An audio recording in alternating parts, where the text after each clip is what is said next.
driving over Sydney Harbour Bridge, and we're actually talking about one of the most common things we're seeing in the Australian market, which is people who are purchasing second-hand Land Rover / Range Rover. Now, if you're looking at buying a Land Rover or Range Rover, I do actually advise second-hand. Let someone else take the depreciation on that initial purchase. However, what we are seeing, obviously, once they become cheaper, is Land Rover and Range Rover are an expensive vehicle to maintain. On average, we're seeing a spend of about 10,000 Aussie dollars a year in maintenance and upkeep.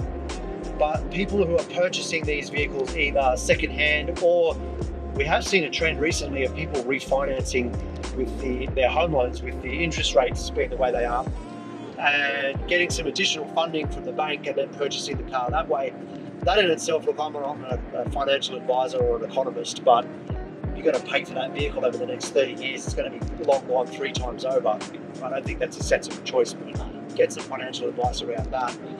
My point is, we're seeing people who own these vehicles for whatever reason, keeping up with the Joneses, or generally love the brand or the product, but when it comes to laying down $10,000 a year in maintenance and upkeep, they don't have the money. So the other thing that kind of is a sub-branch of that subject matter is what we're seeing with the Evoque, which is the Range Rover's entry-level vehicle, obviously now also on the second-hand car market.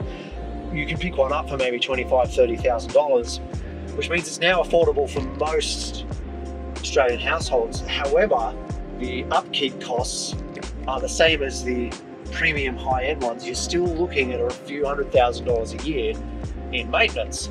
So sure, you might be able to land that Land Rover cheap or cheaper, but that doesn't change the fact that it's going to cost the same amount regardless of how old it is or what you paid for it when you bought it.